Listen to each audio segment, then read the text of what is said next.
In our last video, we talked about how good quality of rest can help break the vicious cycle of chronic stress and what the 7 types of rest are. So in today's video, we will focus on the first type of rest, which is physical rest. And we will take 4 steps to explore this topic. In the first step, I will give you a rest test to see how restful or unrestful you are. In the second step, I will share with you some insights and researches in this area. In the third step, I will share with you some very practical tips on how you can improve in this area. Last but not least, I will leave you with 3 reflection questions to help you to understand your physical rest need and, more importantly, how you can meet them. Okay, let's get started. I'm Grace, a counselor and a life coach. Now let's take the rest test. I will give you 6 statements and check the statement that apply to you. You lack the energy needed to do all of your physical tasks on your to-do list. You feel tired but have difficulty falling asleep. You have a weak immune system with frequent colds and illness. You experience frequent muscle pain and soreness. You depend on substances to give you more energy. Caffeine, energy bar, sugar. You depend on substances to give you more rest. Pills, alcohol, comfort food. Okay, I wonder how many checks you have. If you have 3 or more, that means you already are suffering from a lack of physical rest. But even if you have just 1 or 2 checks, that's not good enough. That means you are at an increased risk of burnout in this physical area. Okay, now let's move on to the second step. I will share with you some insights and researches on physical rest. Okay, if I ask you what physical rest means to you, some of you might say like sleep, right? But actually, there are 2 types of physical rest. One is called passive physical rest, and another one is active physical rest. So definitely sleep and including nap belong to passive physical rest. And also, actually, there is a third form of physical rest that we might not know about, like as a physical rest, that is fasting. I have been doing intermittent fasting for, I don't know, over maybe 5 or 6 years. I'm doing the 17-7 fasting style. So 17 means I'm not eating for 17 hours per day. 7 means I will eat 2 meals during these 7 hours. I have my breakfast around 9 a.m. and it takes 1 hour for me to finish my breakfast. So it ends at 10 a.m. And then I take 5 hours break. I'm eating nothing. And then until about 3 p.m., I eat my second meal and finish at 4. So from 4 p.m. to the next day, I won't eat anything. So that's my 17 fasting hours with these 7 hours of eating window. So that has been working very well for me until I read this book. Let me grab that. So it's called Fasting Like a Girl. Fasting Like a Girl. Because if you are familiar with fasting, like a ketogenic diet or lots of these concepts, it didn't talk much about the difference between male and female. After reading this book, it just dawned on me. Physiologically speaking, female and male are actually very different. Male are on a 24-hour cycle. That means their hormone all changes in a 24-hour period. But as women, as girls, We actually, instead of have a simple 24-hour cycle, we have a 28 days or 30 plus some days cycle. That's our menstrual cycle, right? So she proposed that our girls, our fasting style should correspond to our menstrual cycle. That's why it's so interesting that a lot of men thrive on this, even 1 meal per day schedule. But for women, it's quite struggling because that's not how our body functions. I actually got 3 main takeaways from this book. The first one is she shared the 6 length or 6 types of fasting. So the first one is called intermittent fasting. It's similar to what I did before, right? It's you have this fasting period each day from like 12 hours to 16 hours, right? And then you eat 2 meals per day or 3 meals per day during that shorter period of time. That's called intermittent fasting.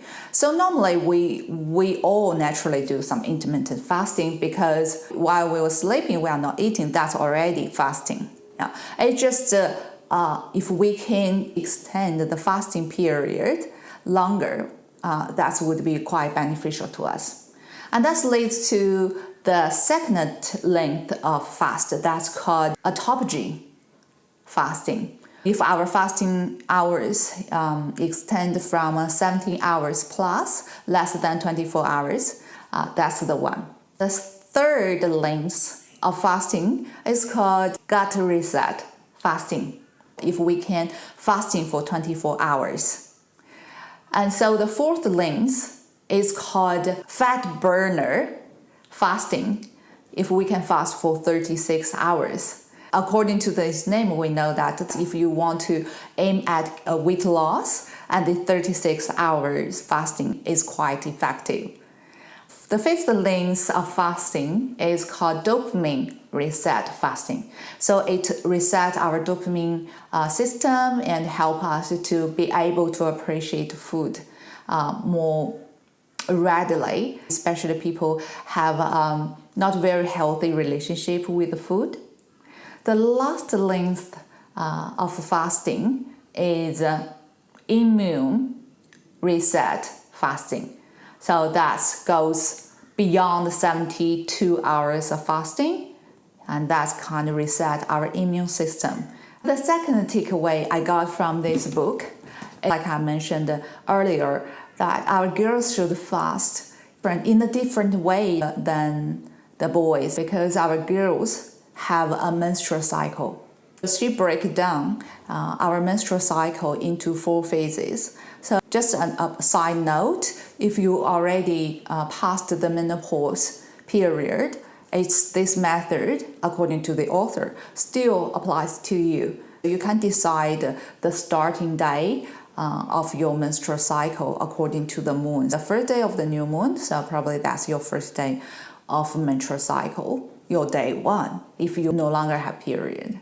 Right, that's the side note. So coming back, she divided to the menstrual cycle into 4 phases, into 4 stages.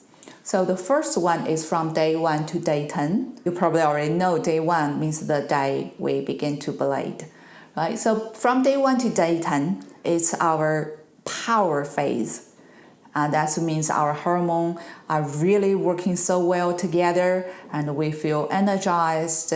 Probably not on the first day or the second day, because when the period first came, people would have this transition period. It still needs some rest, right? But generally speaking, for the rest 8 days, that's our peak moment for our energy or hormone performance whatsoever. During these first 10 days, she suggested that we can go with these longer periods of fast, which is quite stressful for our body. So that's why we could do it during this power phase, like even 72 hours plus, or any type of, the other 5 length of fasting.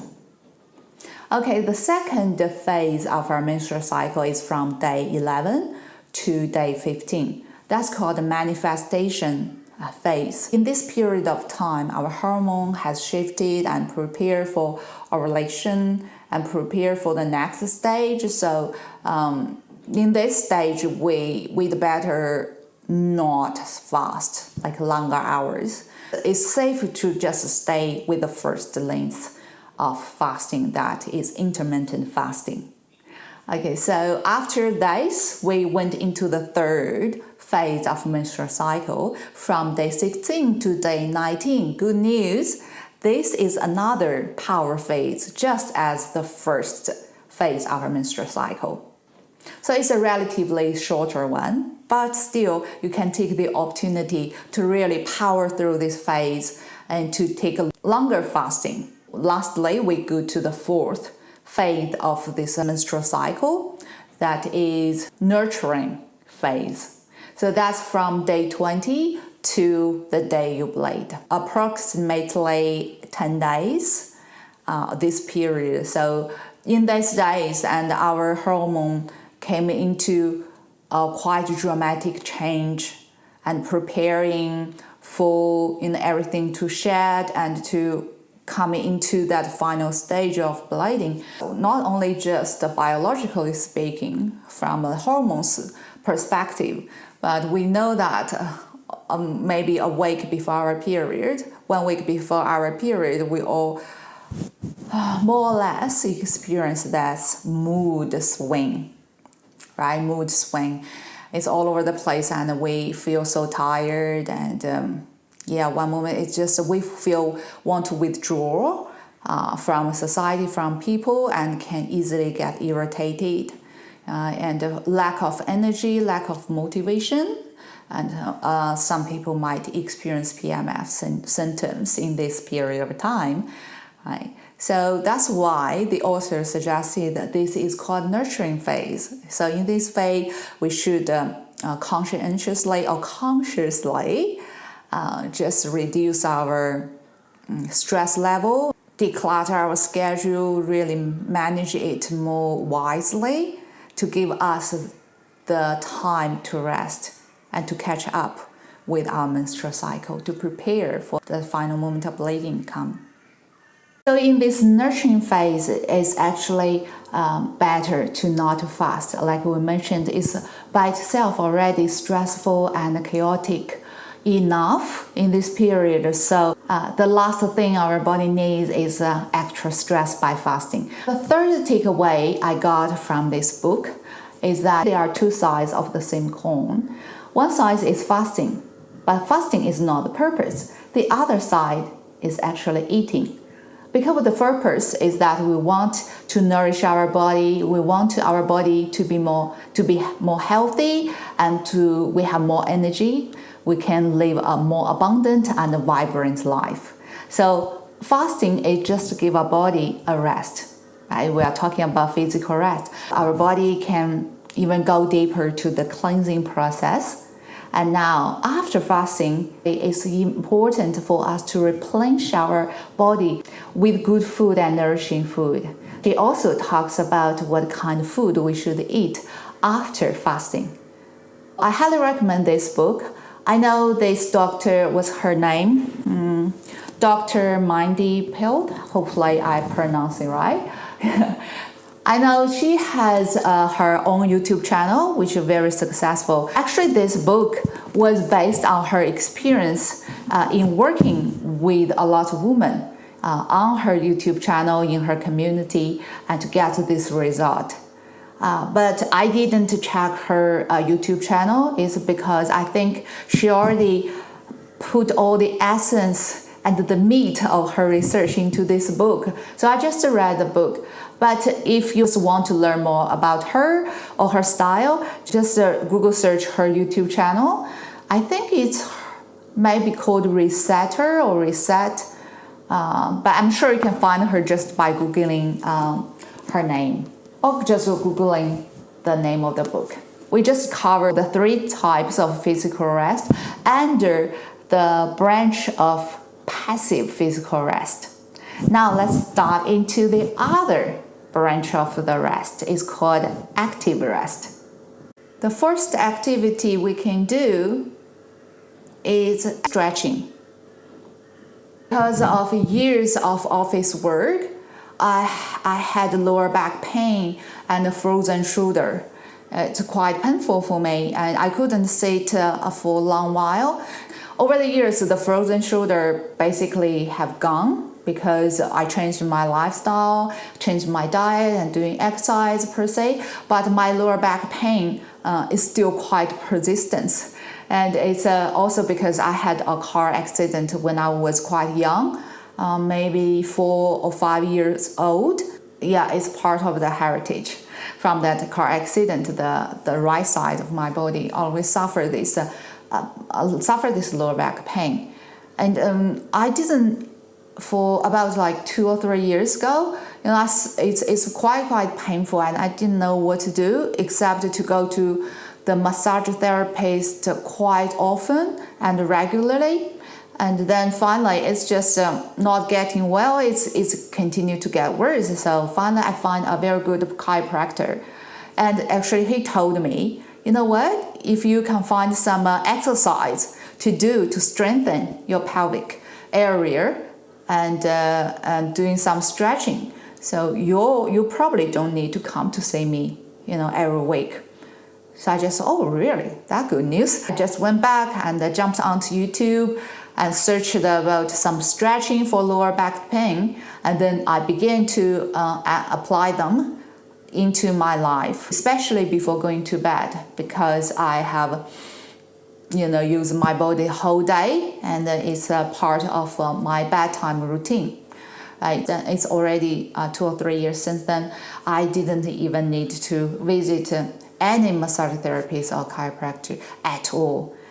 But there's another thing, I have to do it very diligently, if possible on a daily basis. Of course, if we are busy with things, if we skip 1 day or 2 days, or even 3 days, as long as we catch up, and do the exercise, our body is very forgiving. It's fine.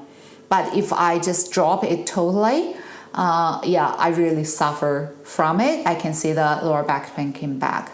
And another thing that I stand often to do my work. And then I will show you actually later how I set up my office area to accommodate my physical need. All right. Okay, that's stretching.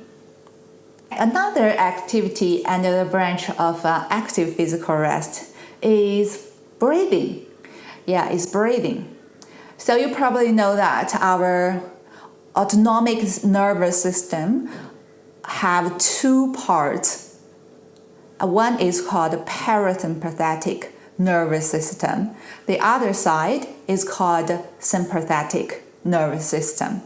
So these 2 sides is more like a seesaw relationship, right? If one is up and the other one is down.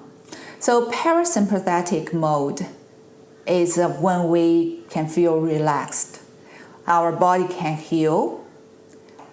And another very important function of this mode is that it can help us to digest. So nowadays people suffer from all kinds of digestive issues. Of course, food, or should we say the wrong food, plays a big role. But on the other hand, also in what state are we eating our food plays a very important role in that too. Because if we are not in this parasympathetic, this relaxed mode when we are eating, that means our body couldn't digest our food. So no matter how good, no matter what kind of high quality of food, or the ratio of protein, carbohydrates, and fat you put in this meal, if we cannot digest it, that means we cannot absorb all the good nutrients in this meal. So this parasympathetic mode is very important. On the other hand, this sympathetic mode is that we all know that fight or flight mode. That means when we feel we are threatened, we feel there's stress. And if you have to take a priority normally, this takes priority. If we feel like there is stress, automatically, eating and resting and even healing is not of a higher priority than surviving, right? So sympathetic mode take control of our body. So we are running to fight, we are running to survive. So that's why under chronic stress and people have all kinds of issues. That's, like I said, one thing we cannot digest in this sympathetic mode, and also we cannot relax, cannot do our healing, in sympathetic mode. So one of the easy exercise for us to shift from the sympathetic mode to parasympathetic, to this relaxing mode, is through breathing. Yeah, it's not any kind of breathing. So I will share with you 2 breathing exercises in our next step when we will talk about the practical tips. Okay, let's move on to the next activity we can do under the branch of active physical rest. Is soaking bath. Let me share a personal story with you. So I used to work for an organization and they provide accommodation for me. And I worked there for months and everything went very well until one day. It's just I don't know where it came from, all the rashes, especially in my neck, and to begin with very itchy. And it began to weep also over time. And I didn't know what happened, and it's quite stressful. It began to spread even onto my face. At that time, I just thought like it's infection, it's viral infection or whatsoever. And I tried different natural remedies and didn't work. It's so painful, especially during nighttime.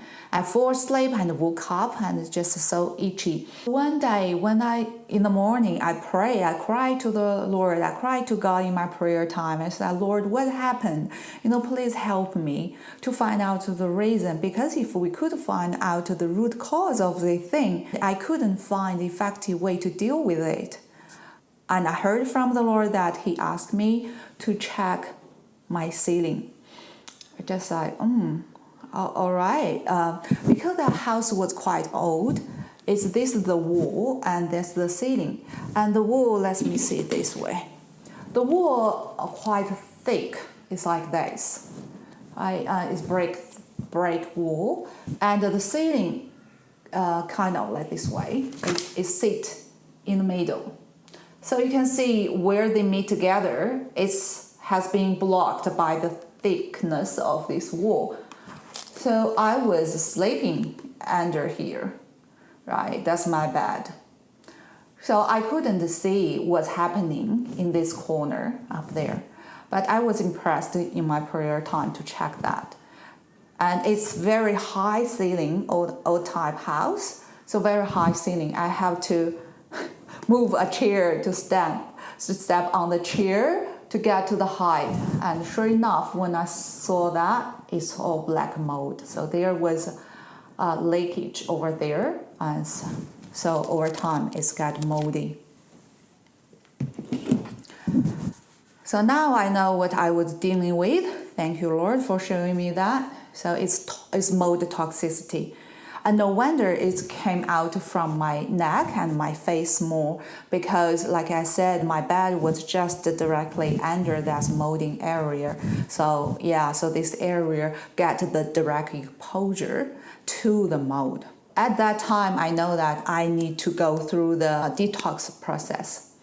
As you may know, we have 6 detox pathways and 6 ways that we can really utilize in our body to help these toxins in our body to come out. First pathway is through our lungs. That's why breathing is very important. The second pathway is through our kidney. That's why you all hear people say it's important to drink enough water through kidney and through the liquid, through the water to wash out all the toxins through our body. So the third pathway is through our poo-poo to get the toxin out. If possible, and if you would like to give it a try, colonics in this sense is quite effective to get a deeper cleansing. And the fourth pathway is through our liver. Use like bitter herbs like dandelion leaves as a tea, or you use like even the herb supplements to help the liver to detox. And also coffee enema help the liver detox. Another thing is the castor oil pack over the liver area can help our liver to detox. So the sixth pathway is through our lymphatic system. Rebounder, the mini trampoline, that's a very effective way for us to bounce off these toxins through our lymphatic system. Also dry brushes, and if you could afford lymphatic massage is another way. And the last pathway is actually through our skin. Our skin is the largest organ of our body. That's a very effective way of detox. So going back to my story, I have the rashes on my neck and on my face, and it's began to develop even onto my body. So I just know that the skin cannot catch up with getting rid of the toxin quicker enough, because I constantly get in the toxin by spending time in that room. But the body finally was overcome because the speed of getting rid of the toxin is not as quickly as I get the toxin into my body, of course, unknowingly. But anyway, I decided, I need to use my skin to detox. So the first thing I used is soaking bath. That's why I share this story with you, because we are talking about soaking bath as a way of active physical rest. Not only I took the bath, but also I put my own detox mixture into the bath. I think that's even more powerful than the bath itself. So I will share you with the recipe that I used. The first one is bentonite clay. Bentonite clay is very famous for its drawing ability to draw all the toxins when it comes into contact with them. That's why it's so effective when I'm taking a bath. Bentonite clay can contact my skin and absorb the toxin directly. So the second ingredient in the mixture is Epsom salt, because our body was so stressed. When we are trying to detox, right? So the Epsom salt can help. The magnesium in this salt can help us to just relax. The third ingredient is bicarb soda. Maybe you call it baking soda. Just pay attention, it's not baking powder, it's different thing. It's baking soda. I actually prepared one here. It's called can you see it? It's called bicarb soda. And it's I'm in Australia, and it's sold very cheap here. And whatever grocery store you went to, they all have this kind of thing. I think this one maybe only $1 or $2. It's actually very, very effective in alkalizing our body, because toxins in our body make our body pH level quite acid. Using this bicarb can help alkaline the pH level of our blood. On the other hand, instead of using this, you can use apple cider vinegar. That's very good for antifungal, antibacterial, and very nourishing our body too in the bath. But I suggest you don't mix them together. One thing that you will see a very interesting bubbling effects when they come together. But more importantly, when they put together, they tend to cancel out each other's benefits. So you can alternate them. So in this bath, you may use bicarb, and in next bath, instead of bicarb, you may use apple cider vinegar. Okay, so that's the third ingredient. The fourth ingredient is essential oil. So I used in that particular mixture, I used tea tree oil, eucalyptus essential oil, And these two are really antibacterial and antifungal, really help us to fight all this infection. And also use some lavender, which is very relaxing and healing too.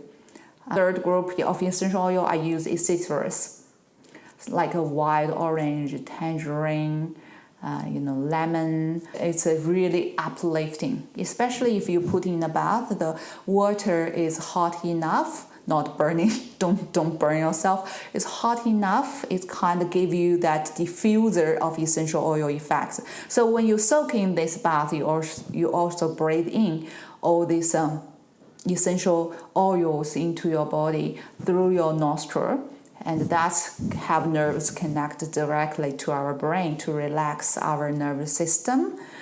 We talked about the parasympathetic nervous system. Essential oil can really help us in that area to shift back into that relaxing and healing state. So that's the 4 ingredients of my detox mixture. Wow, I tell you, it's so powerful, although these ingredients are very simple. By the way, if you want to learn more about essential oil, and just leave some comments down below and let me know. I may share more recipes about different blends of essential oil to help us to reach that calming and this restful state, and also can regulate and balance our hormone, increase our brain activity.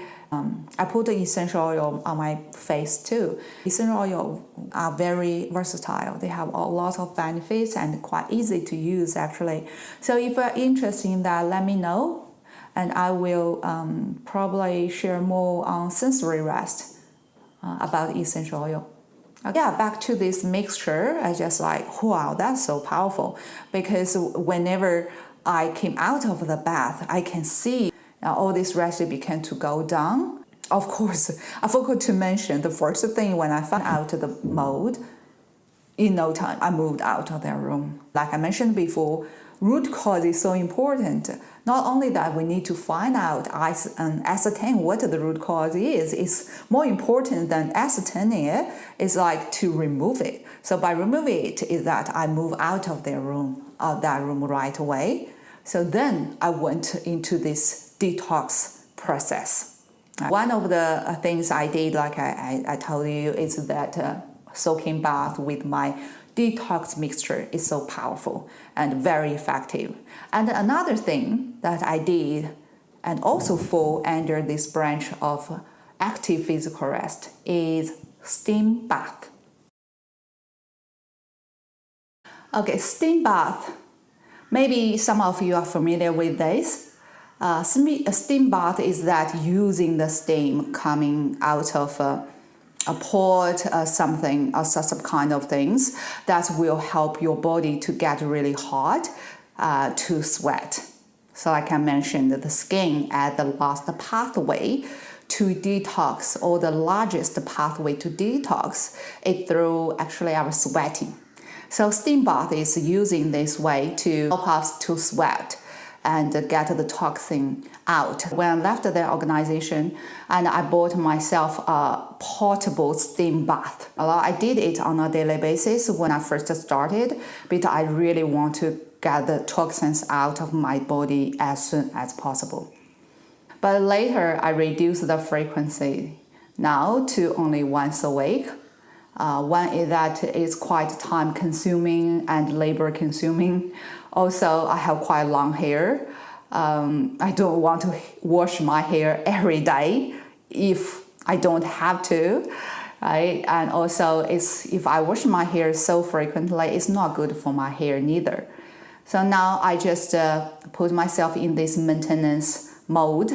Once in a week, I did a steam bath, and it's quite good because now I'm working for myself, have my private practice as counselor, so I can really have the flexibility of arranging my lifestyle accordingly. Not much stress, not much toxin, so that I don't need to detox that often, right? So once a week is pretty good. Also, on top of that, if you really want to upgrade the detox power of steam bath, I suggest using hot and cold therapy. Hot and cold therapy. So I knew this from a long time ago. Like if you do hot and cold alternate practice, that's really good to raise your metabolism and to increase the efficiency and functioning of your mitochondria, all lots of good stuff. I knew that before, but it's only when I really listened to this podcast from Andrew Huberman when he interviewed Dr. Susanna Solberg, who did her PhD research on this hot and cold therapy and how powerful it is for our body to really optimize our functioning ability from the cellular level. I just thought, wow, it's opened my mind. We all see that knowledge is power, but in my opinion, knowledge itself is not power. Knowledge applied is power indeed. So although I did have this very dim knowledge about hot and cold is good, but I didn't apply it until I heard this podcast. That's quite a long podcast, and they really went into the nuts and the bolts of all the whole human trials they did, right? And comes with different variables in this whole experiment process to determine what is the most effective protocol for this hot and cold therapy. So I just, after listening to that, that's really convinced me of trying this, because by nature I don't like cold at all. I have high tolerance of heat. I love heat. I don't like to use air conditioning in the summer. I like sweat. That's why steam bath works well for me. But cold, it's, I used to live in Canada for a while. Beautiful, beautiful country, but the coldness, I just couldn't handle it. I'm very grateful now God has led me to Australia, and this is my new home. And I'm in beautiful Queensland of Australia, the sunshine state. So it's quite warm. It's quite warm. Now it's July, it's actually the coldest time of the whole year. It's our winter here, but most of the day, if we go outside, which I will show you later outside, if we go outside, it feels like summer. But of course, if we are inside, especially when there's no sun, it's still a little bit chilly. Yeah, but that's the thickest clothes I wear here. Yeah, so I'm very happy with the warmth. So you can see like the hot and cold thing is not appealing to my nature. I'm so afraid of cold. But like I mentioned, knowledge applied is power. So when I really get to the bottom of this knowledge, know how powerful this treatment is, so I'm okay, sign me in. I'm going to try it because I really want to recover from this toxicity, the mold toxicity, and want to upgrade my health level. So what I did is that I did about 20 minutes in the steam bath. I get very, very sweaty and hot, and then I jump into a cold shower. And for 1 minute, and if you can handle longer, be my guest, try it. 1 minute is my limit. And then I went back to the steam bath and did another 20 minutes and went to the cool shower for another minute, and then came out for the third round of hot and then finish with cold. So it's together 3 rounds, hot and cold, hot and cold, hot, and then ended with cold. So wow. Yeah, I can see that like my health really have this quantum leap with this.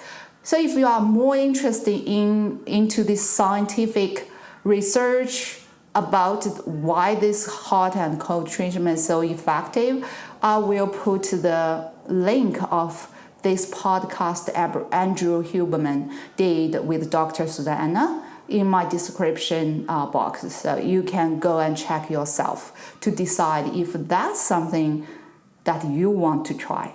A gentle reminder also, if you do this steam bath, make sure that you drink plenty of water before and if possible in the process and shortly after steam bath, because with sweating we lost a lot of water and also a lot of mineral came with the sweating. So put some Celtic salt into the water and drink that. Replenish our body with the minerals that we lost through sweating.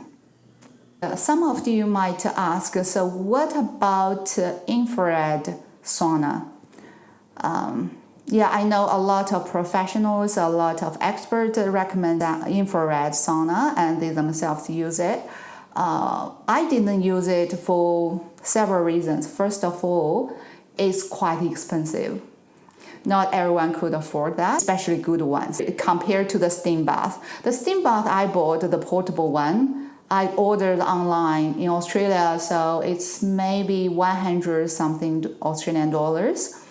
I know that I could get cheaper ones, but I want to have a relatively decent quality that can last me for a while. So I did order this one. And it depends on where you are in this world. For example, I know if I order similar thing in China, it's probably not even half the price. I can get a decent one too. So I don't know where you are, and just jump online and check the portable steam bath, and you probably will find something that can fit into budget. The second reason I didn't use infrared sauna is that it occupies quite a large space. Once again, not everyone have that space to accommodate this. Also, God forbid if you have to move, right? You have to move such a big thing with you, right? And you don't want to leave it behind because you already invested so much money in it to begin with.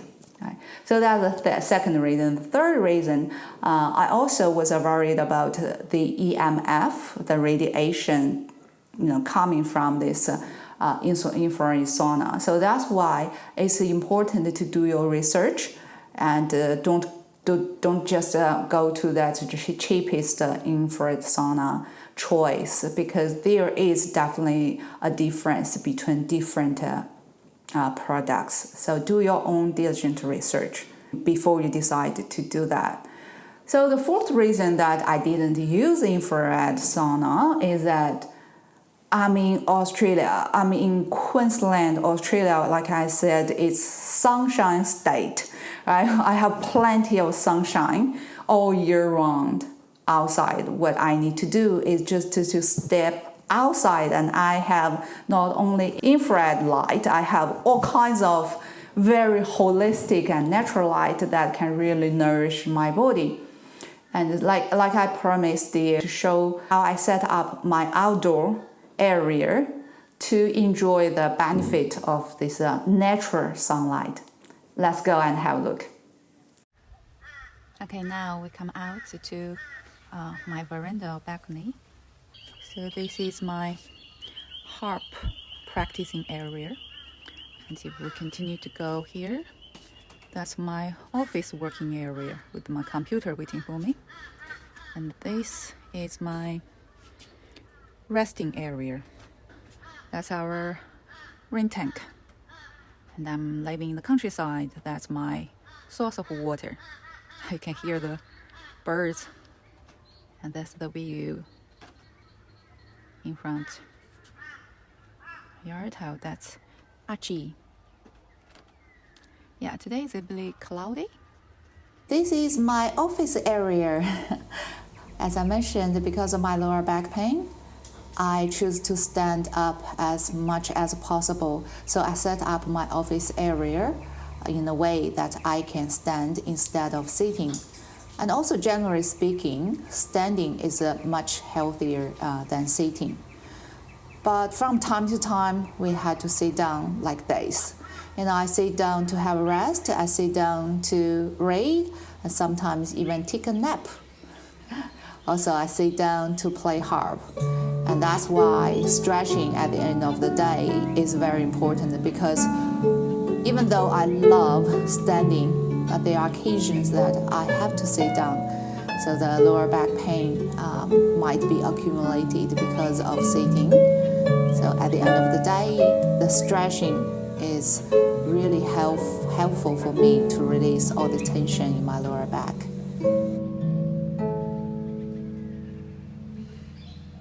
Do you recognize that song I just played on the harp? If so, leave a comment down below.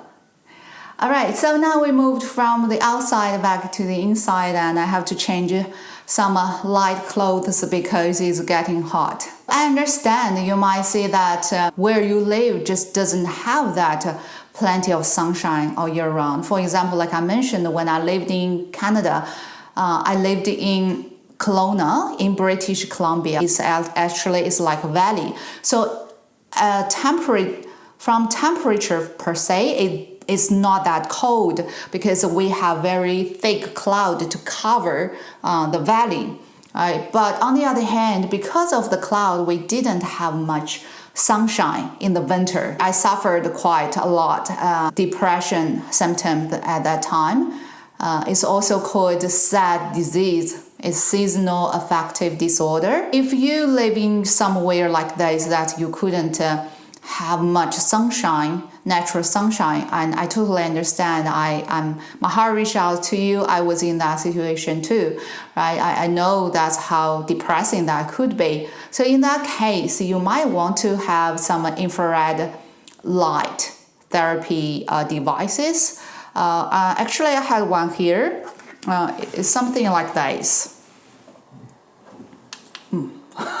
That's very, very bright. I better turn it off. Yeah, it's something like that. It's a very smaller one, and you can get different sizes of these things and a panel. You can have like big ones, the whole body ones, and very fancy things. I got it because at that time I worked for an organization. It's a 9 to 5 kind of schedule. I didn't have the flexibility like now. Like I said, I work for myself. So I show you, I set up my office space outside. I can do my online counseling sessions outside. My clients quite enjoy my background of all the nature. And at the same time, I can enjoy the sunshine and the fresh air, all the things. But when I worked in an organization, in the house and the building, I didn't have that opportunity to enjoy that much sunshine. So that's why I bought this little machine, so that I can expose myself to as much as this beneficial light as possible. When I was reading, or when I was sitting down doing something, or even when I was playing harp inside, I can put it just near me to have that light on me. Of course, do not get it directly into my eye. If I'm opening my eye doing something, I have that angle, or even if you have some pain in your body and trying to have that red light therapy to this area. So this little thing quite handy for myself.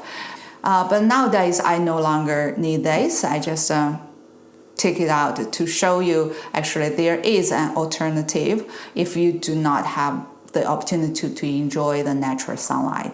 But if possible, go outside.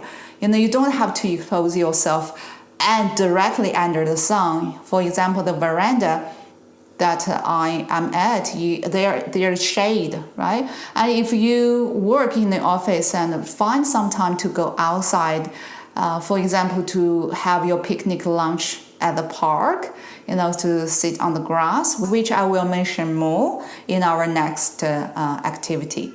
Now let's move on to the next activity under the branch of active physical rest, and that is peaceful walk. Okay, if you notice that I put the word peaceful before walk. So this kind of walk is not for exercise, it's not for sweating, it's actually for relaxation, just as a form of physical rest, right? So similar to steam bath, if you really want to upgrade your steam bath, use the hot and cold therapy together with that. In order to upgrade this peaceful walk, you can pair grounding or earthing with your walk. So some of you may already know what grounding or earthing is that our body directly touch the earth so that the electrical charge from the earth can have a positive effect on us. So that means we can walk barefoot on grass, on beaches, or swim in the ocean, as long as we have that direct contact. If you are interested in knowing the nuts and bolts, why these things work, there was a documentary called Grounding or Earthing. I couldn't remember exactly which one, but that's really a powerful documentary, and I decided to use this technique of grounding and earthing after watching this documentary. So if you are interested in knowing scientific evidence-based practice, I will put that link in the description box for you.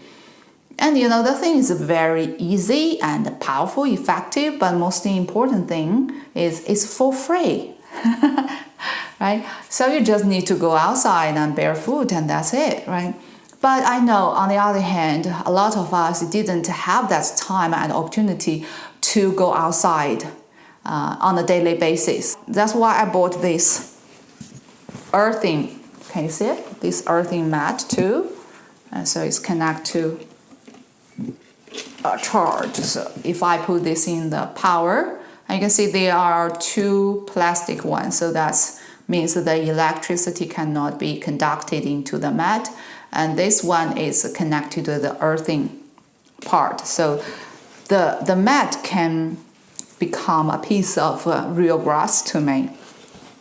The reason I got this is because you can see outside on my veranda, right? Most of my activities happen there, so I can enjoy the sunshine, the fresh air, all works well. But I couldn't get the grounding experience because the timber is not conductive to get this earthing. So that's why I decided to buy this mat. And you can get all kinds of different sizes, different shapes of this earthing equipment. But for me, this one is good enough. And when I was standing, you can see that my office area, I put this mat under my feet. And if I sit down, I put it on the chair so I can sit on it.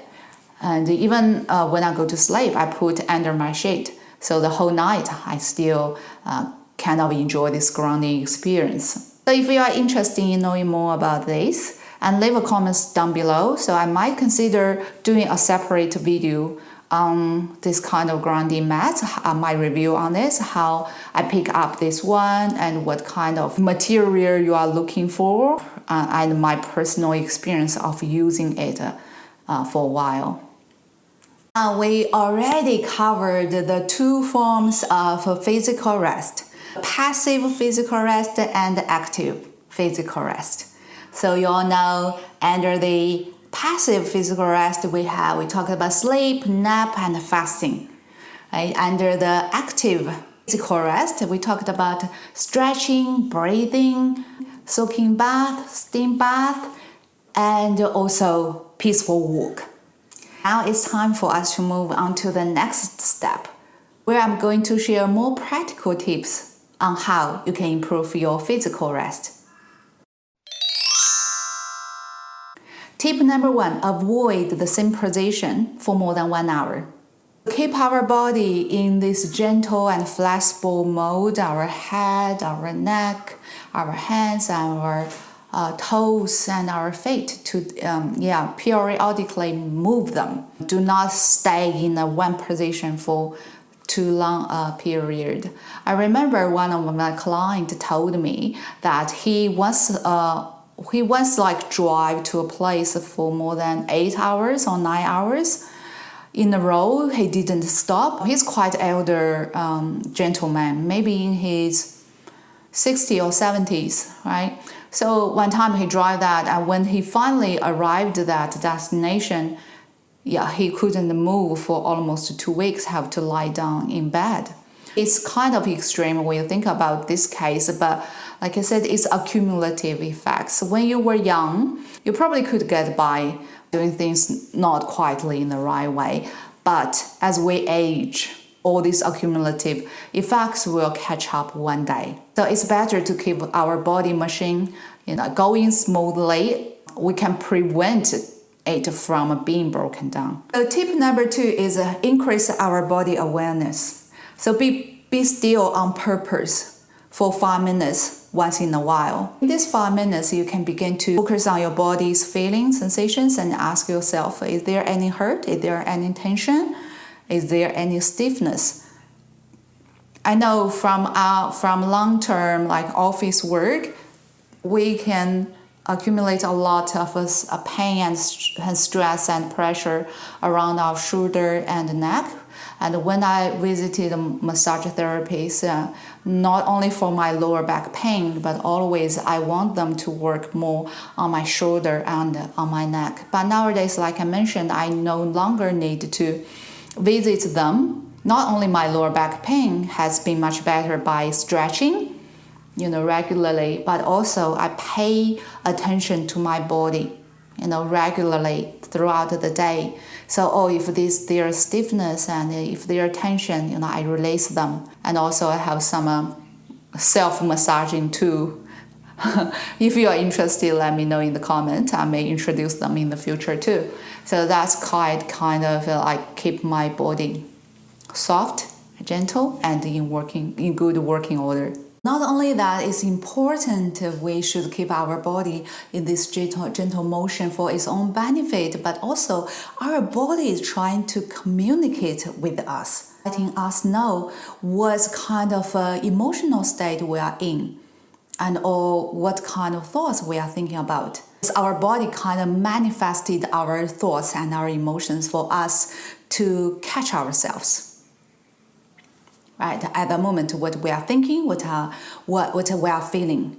There is a connection between body and mind, and body and emotions. If we can learn to read what the body trying to tell us, it would be a great benefit and great advantage we have. When I was at Lifeline, one of the techniques we use, we help the clients to ground.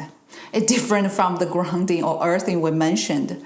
In step 2 is not physical touching the earth to ground. This ground is more like ground your emotions by paying attention to your body sensations, to your senses.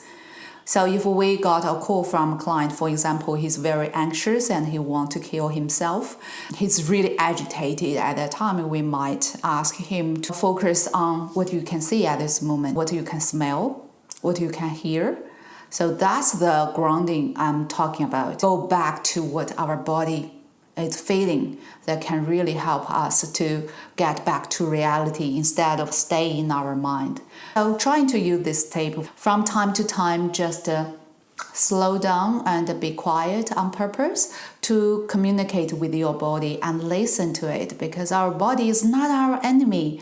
Sometimes we are so impatient with our body. It's like, why couldn't you just work 24 hours, right? We have so many things to do. Like I mentioned in the intro, we have so many things to do on our to-do list. So our body feels like a burden. Why couldn't you work continually to help me to finish all the things? But we are just mortal beings. Right? We have our own limitations, and our body is trying its best to help us to accomplish things. But we need to respect our body too. It's one of the most precious team member we have. Once again, he's not our enemy. When he's sending out signal, he's not trying to cause trouble, to cause inconvenience to us. He's just trying to tell us and signal to us before we go too far in destroying ourselves. Remember, our body is for us and is not against us. On the other hand, about the connections between the body, the mind, and the emotions, they are very much interwoven with each other. So I might touch more on that in mental rest or in emotional rest. And another thing that we can increase our body awareness is to control our breathing, or to be more conscious about our breathing. Like I mentioned before, I will share with you 2 breathing exercise. This is from an expert. Easy but very powerful techniques of breathing to work on our vagus nerve. As we mentioned before, there are two nervous systems play a big role in our body. One is parasympathetic mode, the other one is a sympathetic mode. This vagus nerve actually is a main component of parasympathetic mode. These two breathing exercises actually help us to regulate our vagus nerve. So I will put the link of these two videos from an expert down in the description box below. So if you are interested, you can check and learn directly from her. Let's move on to the tip number 3, developing a bedtime routine. In order to have a very good sleep, having a good bedtime routine is essential. So there are actually 4 elements that we should pay attention to in order to build this routine. First of all, time. So what time should we go to bed? Nowadays, most people have plenty of things to do, after work and before going to bed. So we kind of delay our bedtime later and later. I totally understand that, but at the same time, we probably want to make sure that we are already in that deep sleep mode from 10 p.m. to 2 a.m. because that's the detox time for our liver. Remember, 6 detox pathway we talked about. One of the most important detox organ is our liver. These 4 hours, our liver is actually trying to clean up all this toxin we accumulated during the daytime. So if we are in the deep sleep, it's definitely helping with that detox process. Second element we need to consider with this bedtime routine is light exposure, especially with blue light. Nowadays, we have so many blue light bombarding our eyes with this phone, with our television, computer, artificial lights. Blue light in these devices really suppress the body's natural release of melatonin, which is a hormone that makes us sleepy or drowsy. So no wonder, if we are exposed to this kind of blue light after sunset, and before going to bed, it's hard for us to go to sleep, or even harder to keep in a deep sleep mode. It's all because this blue light exposure. Also, when is blue light most abundant, naturally speaking?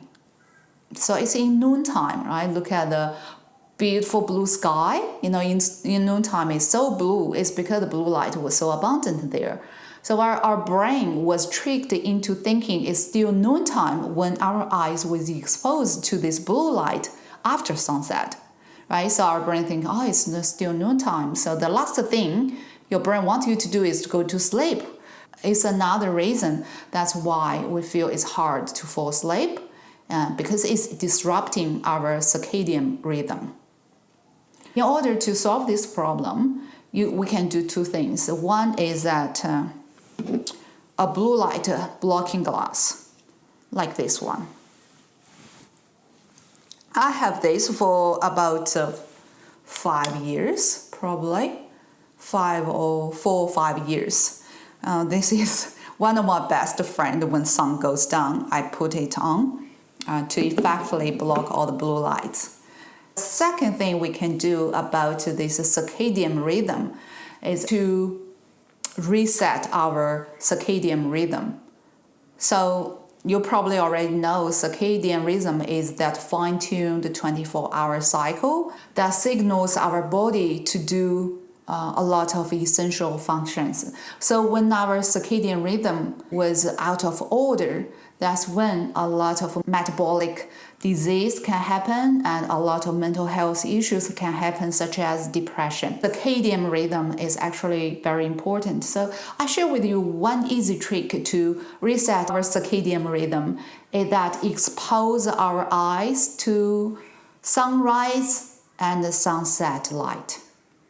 So for me, I went to bed quite early. I got up early. So when the sun comes out, I went outside to do my trampoline. Like I told you before, one of the detox pathway is lymphatic. Rebounder or mini trampoline is actually a very effective way to help exercise our lymphatic system to get all the toxins out through that way. So I did it in the morning when the sun comes up. I set up my trampoline facing the sun. I jump on the trampoline at the same time and get my eyes exposed to the sunrise ray. That will signal our brain to realign circadian rhythm back to that natural cycle. Similarly, another important time is sunset. 1 hour after sunrise and 1 hour before sunset, to really expose your eyes to that. You might ask, how much should I expose my eye to these lights? So as much as you could handle, or as much as you have time for. For me, it's this 1 hour in the morning and another hour in the afternoon before the sunset. Because in the morning, I jump on the trampoline. It's also my exercise and detox time. In the afternoon, I may sit down on my veranda to play my harp and at the same time get that exposure to the sunset light. And so nowadays my sleep is so much better. I get to sleep in no time. The third element of a good bedtime routine is manage our stimulation. So after sunset, not only that I begin to put on my blue light blocking glasses, but also I turn off my phone, turn off Wi-Fi connection whatsoever, because those EMF radiation, their effects on our brain is quite similar to the blue light's effects on our brain. It's just to get our brain so excited and thinking it's still noontime. It's not very helpful if we want to go to sleep later. So don't try not to listen, watch television that's too exciting or loud music, and even trying to avoid stimulating conversation.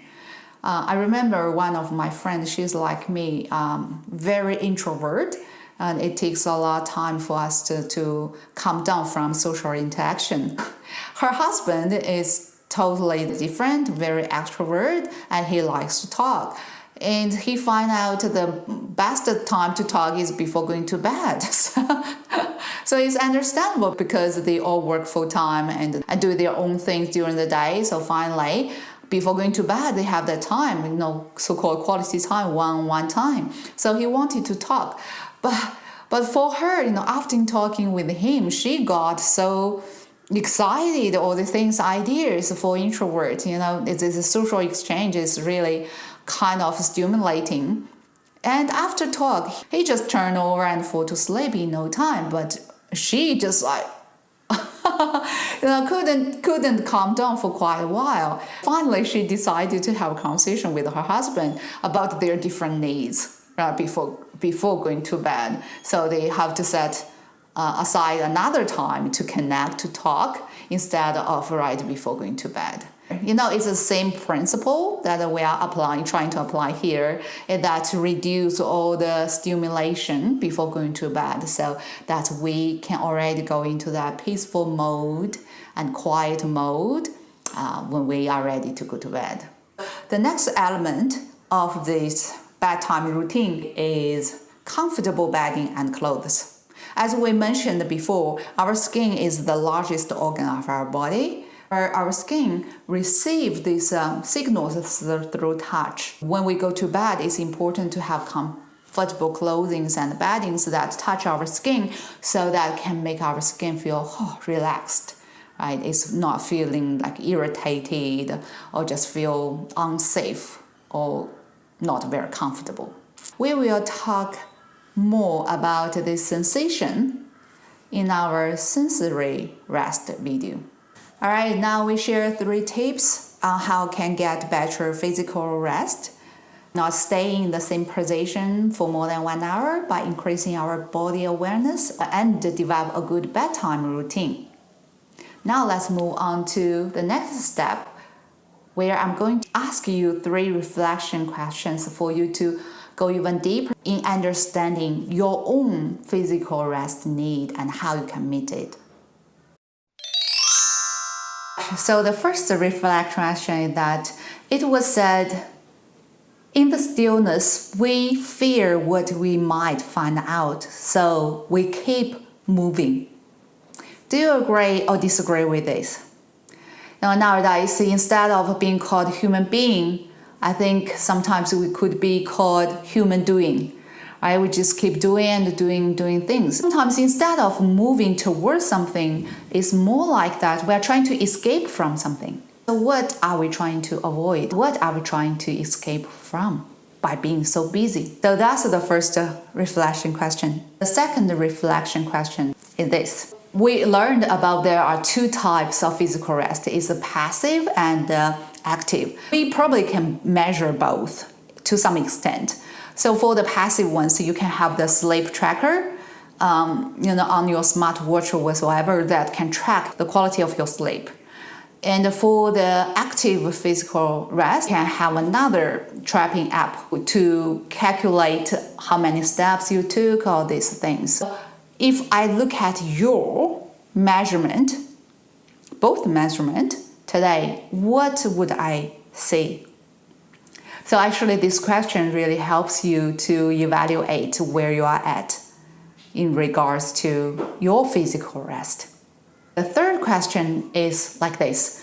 Our body is constantly communicating to us and to other people, which we already mentioned before, right? Our body is trying to send signals to us all the time, but not only to us, but also to people around us.